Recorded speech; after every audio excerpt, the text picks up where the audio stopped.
মেয়েরা বিয়ে দিন রাতে উধাও হয়ে যায়, তারপর তাদের অচেতন অবস্থায় পাওয়া যায়। এমনকি ইচ্ছার বিরুদ্ধে সেসব মেয়েদের সঙ্গে জোর জবরদস্তিও করা হয়। কিন্তু কে করছে এমন কাজ, আর কেনই বা বিবাহিত মেয়েরাই টার্গেটে থাকছে? জানতে হলে দেখতে থাকুন আজকের মুভির গল্প। সিনেমার শুরুতে আমরা একটি বাচ্চাকে দেখি যার হাতে চায়ের কিছু গ্লাস রয়েছে, আর সে রেল লাইন পার হচ্ছে। হঠাৎ সে একজন মহিলাকে দেখতে পায় যার হাতে একটি মাথা রয়েছে, আর এই দৃশ্যটি খুবই ভয়ঙ্কর। মহিলাটিকে দেখার পর বাচ্চাটির হাত থেকে চায়ের গ্লাসগুলো পড়ে যায়, আর সে সেখান থেকে দৌড়ে পালিয়ে যায়। এরপর সেই মহিলা এই অবস্থাতেই থানায় যায়, আর অফিসারের টেবিলের উপর সেটি রেখে দেয়। অফিসার মহিলাটিকে ভয় পেয়ে জিজ্ঞাসা করে যে বডি কোথায়। এরপর আমরা সেই জায়গাটি দেখতে পাই যেখানে বডিটি আছে, আর আইপিএস অনুদীপ যে গল্পের প্রধান অভিনেতা এবং এই কেসের তদন্তকারী অফিসারও, সে সেখানে তদন্ত করছে। আর এখানে অনুদীপ নিজের গল্প বলতে গিয়ে বলে যে আমি আইএস এর বদলে আইপিএস বেছে নিয়েছি, কারণ আমার অফিসে পেপার সাইন করাচ্ছি ডিপার্টমেন্টে নিজের আলাদা ছাপ ফেলতে ভালো লাগে, আর আমি এই গ্রামে 3 মাসের ট্রেনিং এর জন্য এসেছি। এরপরে আমাদেরকে 3 মাস আগের গল্প দেখানো হয়, যেখানে অনুদীপ তার গার্লফ্রেন্ড সফুর্তির সাথে কথা বলছে। সফুর্তি অনুদীপকে বলে আমি আমার জিনিসপত্র প্যাক করছি, আমিও তোমার সাথে যাব। কিন্তু অনুদীপ তাকে যেতে মানা করে দেয়। সে বলে আমি কোনো হলিডেতে যাচ্ছি না। তখন সফুর্তি তাকে জিজ্ঞাসা করে যে তুমি কোন জায়গায় যাচ্ছ, সেটার নাম কি? অনুদীপ জানায় যে সেই জায়গার নাম ওডেলা। সিনটি এখানে কাজ হয়, আর আমরা ওডেলা দেখতে পাই। এরপর গ্রামের একটি নববিবাহিত দম্পতিকে দেখতে পাই যাদের এক রাত আগেই বিয়ে হয়েছে, আর সেই দম্পতির মধ্যে ছেলেটির নাম ভেক্টেস আর অন্যদিকে মেয়েটির নাম মধু। এই গ্রামে আমরা আরেকটি জুটিকে দেখতে পাই যেখানে স্বামীর নাম তিরুপতি আর স্ত্রীর নাম রাধা। রাধা তিরুপতিকে মারছে কারণ তিরুপতি রাধার কাছে মিথ্যে কথা বলে প্রচুর মদ পান করে। এরপর গ্রামের সরপঞ্চ নিজের জামা কাপড় ইস্ত্রি করানোর জন্য রাধার বাড়িতে আসে, আর এখান থেকে আমরা বুঝতে পারি যে রাধা আর তিরুপতি অন্যের নোংরা কাপড় পরিষ্কার করে আর সেগুলোকে ইস্ত্রিও করে দেয়। সরপঞ্চ রাধাকে জিজ্ঞাসা করে যে তুই ওকে মারছিস কেন? রাধা বলে ও রোজ মদ খেয়ে আসে আর আমার কাছে মিথ্যা কথা বলে। এরপর সরপঞ্চ তিরুপতিকে বোঝায় যে এত মদ খাস না, আর এই কথা বলে সে সেখান থেকে চলে যায়। পরের সিনে আমরা বিবেককে দেখি যে মধুর প্রেমিক। সে তার বন্ধুদের সাথে বসে মদ্যপান করছিল। তার বন্ধুরা তাকে বলে যে যদি তুমি আমাদের কথা শুনতে তাহলে আজ মধু তোমার হতো, সে ভেক্টেসের না।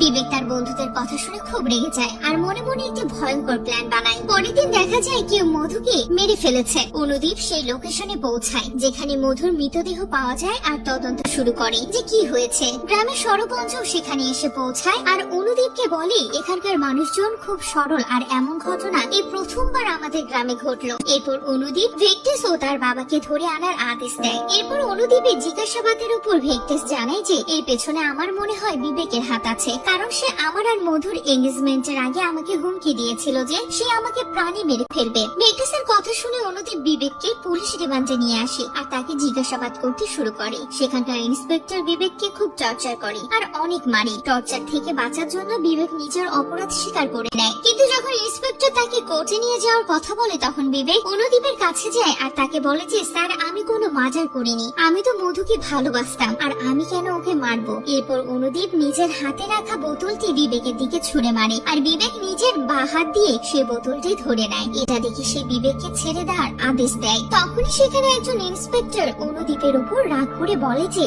সে তো নিজের দোষ স্বীকার করেছে আর আপনি একে ছেড়ে দিচ্ছেন। তখন অনুদীপ ইন্সপেক্টরকে জানায় যে বিবেক নির্দোষ, কারণ মধুর ডেড বডিতে যে দাগগুলো পাওয়া গেছে সেগুলো কারোর ডান হাতের আর বিবেক তো লেফটে। এর সাথে সাথে আমরা যে পায়ের ছাপের দাগগুলো পেয়েছি সেগুলো বিবেকের পায়ের ছাপের থেকে অনেক বড়, আর ফরেনসিক রিপোর্ট থেকে আমরা এটা জানতে পেরেছি যে জোর জবরদস্তি করার সময় যে স্পাম মধুর বডিতে গিয়েছিল সেটা কোনো 25 থেকে 30 বছর বয়সী পুরুষের, আর বিবেকের তো এখন 20 বছর বয়স। এটা শুনে সব পুলিশওয়ালারা অনুদীপের উপর ইমপ্রেস হয় আর তারপর অনুদীপ বিবেককে ছেড়ে দেয়। এরপর ইন্সপেক্টরের কাছে একটি কল আসে আর তারপর ইন্সপেক্টর অনুদীপকে জানায় যে গ্রামে আরো একটি মেয়ের মার্ডার হয়েছে। এরপর অনুদীপ সঙ্গে সঙ্গে ইন্সপেক্টর ও তার কিছু সঙ্গীদের নিয়ে সেই ঘটনাস্থলে পৌঁছায়। অনুদীপকে সেখানে দাঁড়িয়ে থাকা লোকজন জানায় এই মেয়েটির সাথেও প্রথমে এমন কাজ হয়েছিল আর তারপর মেরে ফেলা হয়েছে, আর তারও বিয়ের এক রাত আগেই হয়েছিল। এরপর অনুদীপ অবাক হয়ে যায় যে কে আছে যে বিয়ের পরে মেয়েদের কিডন্যাপ করছে আর জোর জবরদস্তি করে মার্ডার করছে।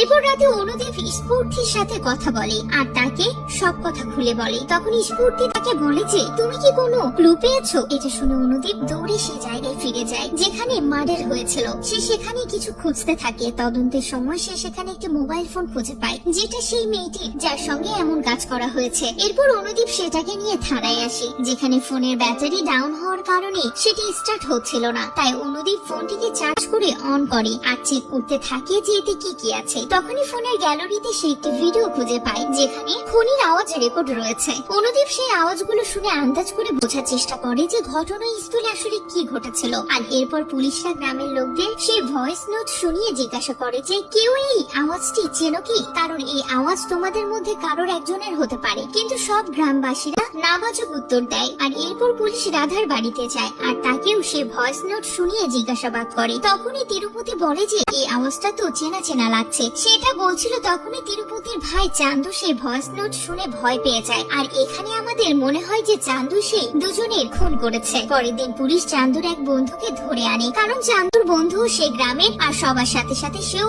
অনুদীপের সন্দেহের তালিকায় ছিল। এরপর ইন্সপেক্টর তাকে নিজের ভয়েস রেকর্ড করার জন্য বলে আর চান্দুর বন্ধু সেটাই করে। এরপর রেকর্ডিং করার পরে সে আওয়াজটিকে সে ভয়েস নোটের সাথে ম্যাচ করে, কিন্তু তার ভয়েস ম্যাচ হয় না। আর তারপর চান্দুর বন্ধু আইনজীবী তাকে পুলিশের কাছ থেকে ছাড়িয়ে সেখান থেকে নিয়ে চলে যায়। এরপর একদিন সরপঞ্চ নিজের মেয়ের বিয়ের কার্ড নিয়ে থানায় আসে, কিন্তু অনুদীপ সরপঞ্চকে বলে যে আপনি আপনার মেয়ের বিয়ে পিছিয়ে দিন। সরপঞ্চ তার কথাটিকে মজা হিসেবে নেয়, কিন্তু অনুদীপ তাকে আবারও বলে যে গ্রামের যা পরিস্থিতি তাতে আপনার মেয়ের বিয়ে পিছিয়ে দেওয়াই উচিত। কিন্তু এইবার সরপঞ্চ অনুদীপের কথা শুনে রেগে গিয়ে বলে যে আমার মেয়ে সবার মতো নয়, আমার ঘরের দিকে কারো চোখ তুলে তাকানোর সাহস নেই। অনুদীপ তাকে বোঝানোর চেষ্টা করে, কিন্তু সরপঞ্চ তার কোনো কথাই শোনে না আর সেখান থেকে চলে যায়। আর সরপঞ্চের মেয়ের বিয়ের দিন চান্দুর বন্ধু সরপঞ্চের মেয়ের ছবি তোলে, আর এমন মনে হয় যেন তার মাথায় অন্য কিছু চলছে। এদিকে অনুদীপ কিছু পুলিশদের সরপঞ্চের বাড়ির বাইরে পাঠায় আর তাদের বলে যে তোমরা সবাই সতর্ক থেকো, সেই কিলার আশেপাশেই রয়েছে। এর পরের দিন সকালে সরপঞ্চের মেয়ে তার কোনো বান্ধবীকে ছাড়তে ওদেলা রেলওয়ে স্টেশনে যায়। সেই পুলিশরা তারা সেখানে পাহারা দিচ্ছিল, তারাও তার পিছু পিছু যায়। সরপঞ্চের মেয়ে আর তার বান্ধবী রেল স্টেশনের একটি বেঞ্চের উপর বসেছিল, আর সামনের পুলিশরা একটি চায়ের দোকান থেকে তার উপর নজর রাখছিল। তখনই একটি ট্রেন আসে, আর ট্রেন চলে যাওয়ার পরে পুলিশরা দেখে যে সরপঞ্চের মেয়ে গায়েব আর তার বান্ধবী মাটিতে পড়ে আছে। সেই পুলিশেরা সঙ্গে সঙ্গে অনুদীপকে কল করে জানায়। এরপর অনুদীপ সে কথা শুনে দৌড়ে সেখানে আসে আর কিলারকে খুঁজতে থাকে। তখনই তার নজর ঝোপগুলোর দিকে যায়, যেখানে সরপঞ্চের মেয়ে ডেড বডি পড়ে থাকে, আর সেই কিলারও সেখানে কোথাও লুকিয়ে থাকে। তখনই সেই কিলার সেই পুলিশদের আহত করে সেখান থেকে পালানোর চেষ্টা করে, কিন্তু পিছন থেকে অনুদীপ সেই কিলারের দিকে একটি পাথর ছুঁড়ে মারে, যার ফলে কিলার আহত হয়। আর তারপর সবাই তাকে ধরে থানায় নিয়ে যায়। এই কিলার আর কেউ নয় বরং চান্দু। এরপর থানায় চান্দুকে প্রচুর টর্চার করা হয়। চান্দুর ধরা পড়ার খবর শুনে রাধা তিরুপতি অবাক হয়ে যায়। এরপর সরপঞ্চ চান্দুকে নিয়ে যাওয়ার জন্য থানায় আসে। সে সময় অনুদীপ সেখানে ছিল না, আর সরপঞ্চ ইন্সপেক্টরকে বলে এই চান্দুকে তোমরা আমার হাতে ছেড়ে দাও, আমি ওকে দেখে নেব,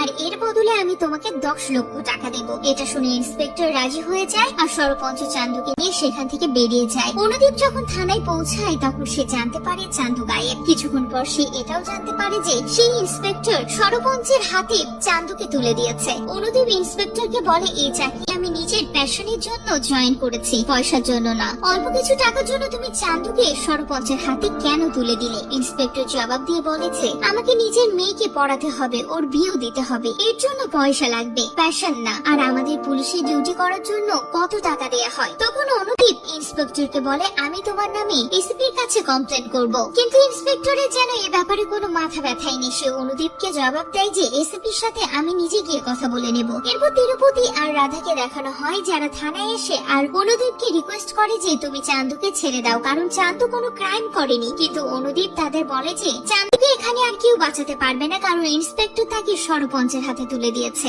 এরপর তিরুপতি আর রাধা সরপঞ্চের কাছে যায়, যেখানে তারা চান্দুর জীবনের ভিক্ষা চায়, কিন্তু সরপঞ্চ রাধার দিকে খারাপ নজরে হাত বাড়ায়। এটা দেখে তিরুপতি খুব রেগে যায় আর সরপঞ্চকে ধমকায় যে এমন করো না। তখনই সরপঞ্চ তিরুপতিকে বলে যে তোমার স্ত্রীর সাথে তো কিছুই হয়নি, তুমি এত রেগে যাচ্ছ, কিন্তু এই চান্দু এ তো আমার ফুলের মতো মেয়ের সঙ্গে খারাপ কাজ করেছে আর তারপর নির্মম ভাবে তাকে শেষ করে ফেলেছে। তো এবার তোমরা বলো আমি কি করব? এরপর সরপঞ্চ তিরুপতি আর রাধাকে বলে যে এই চান্দুকে বাঁচানো এখন অসম্ভব, ভালো হবে তোমরা এখান থেকে চলে যাও। আর এরপর তিরুপতি আর রাধা অনেক অনেক সরকারি অফিসের চক্কর কাটছে, কিন্তু তারা কোথাও সাহায্য পায় না। আর এবার অনুদীপ সরপঞ্চকে ফোন করে বলে, চান্দু নির্দোষ, ওকে ছেড়ে দিন। আমাদের কোনো ভুল বোঝাবুঝি হয়েছে, আর আমরা ভুল করে কিলারের বদলে চান্দুকে ধরে নিয়েছি। এটা শুনে সরপঞ্চ চান্দুকে নিয়ে রাধার বাড়িতে যায় আর তার কাছে নিজের ভুলের জন্য ক্ষমা চায়। বলে যে যতক্ষণ চান্দু ঠিক না হয়ে যায় এর সব খরচ আমি দেব, কারণ সরপঞ্চ চান্দুকে খুব খারাপ ভাবে মেরেছে। কিন্তু রাধা তাকে মানা করে দেয় আর বলে এর কোনো দরকার নেই,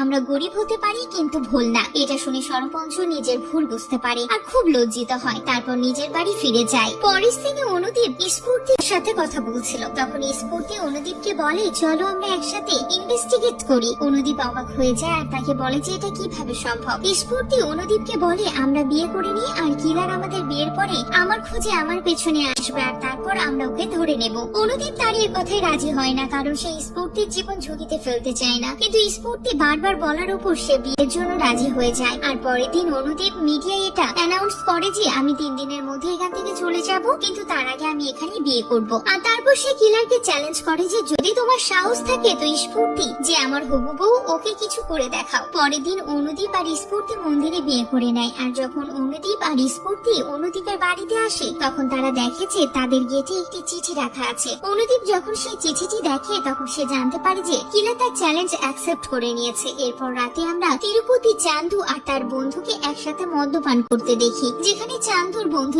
স্ফূর্তির সৌন্দর্যে তারিফ করে। আর এখানে আমাদের এমন মনে হয় যে এদের সবার মাথায় যেন কোন শয়তানি বুদ্ধি ঘুরছে। এবার যখন রাধা নিজের ঘরে ঘুমাচ্ছিল তখনই উপরে তাকে রাখা একটি বাক্স তার সামনে মাটিতে পড়ে যায়। আর রাধা যখন সে বাক্সটি খুলে তখন তাতে মেয়েদের আন্ডারগার্মেন্টস আর গয়না পাওয়া যায়। সে গয়নাগুলোর মধ্যে সরপঞ্চের মেয়ের একটি আংটিও ছিল, যেটাকে রাধা চিনে ফেলে। আর সেই গয়নাগুলো নিয়ে সরপঞ্চের কাছে যায়। সরপঞ্চ ও সে আংটিটি দেখে বলে হ্যাঁ এটা আমার মেয়ের আংটি। এটা শোনার পরে রাধার যেন মাথায় আকাশ ভেঙে পড়ে। আর সে সরপঞ্চকে কোনো কথা না বলে সেখান থেকে চলে আসে। এভাবে ধীরে ধীরে যত মাঝের হয়েছে রাধা তাদের সকলের বাড়ি গিয়ে সে গয়নাগুলো দেখায়। আর তারপর তারা সবাই বলে যে হ্যাঁ এই গয়নাগুলো আমাদের মেয়েরই। এরপর রাধা সবটা বুঝতে পারে যে কি হয়েছে। এদিকে অনুদীপের নোংরা কাপড় নিয়ে যাওয়ার জন্য তিরুপতি তার বাড়ি আসে আর অনুদীপ তাকে নিজের ঘরে আসার অনুমতি দেয়। এরপরে তিরুপতি সব কাপড় নিয়ে সেখান থেকে চলে যায়। কিন্তু তখনই রাধা অনুদীপকে কল করে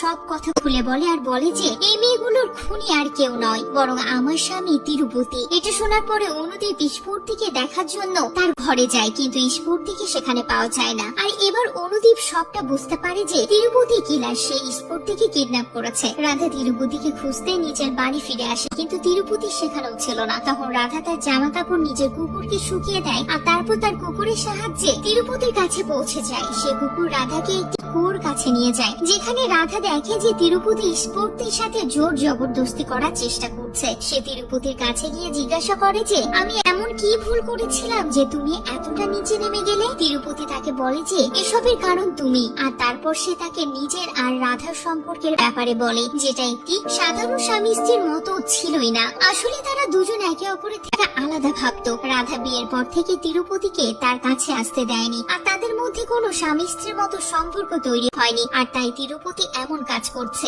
এরপর রাধা তিরুপতিকে আটকানোর চেষ্টা করে, কিন্তু তিরুপতি রাধার সামনে থাকা একটি কাঠ দিয়ে তার উপর ওয়ার করে দেয় আর রাধা সেখানে মাটিতে পড়ে যায়। এরপর তিরুপতি স্ফূর্তির সাথে আবার জোর জবরদস্তি করতে লাগে, কিন্তু রাধা সামনে পড়ে থাকা একটি ধারালো অস্ত্র তুলে তিরুপতিকে অ্যাটাক করে দেয়। আর এরপরে আমাদেরকে সেই সিনেমার শুরুটা দেখানো হয়, যেখানে রাধা তিরুপতি মাথা নিয়ে থানায় আসে। আর এখানেই এই গল্পটি শেষ হয়ে যায়।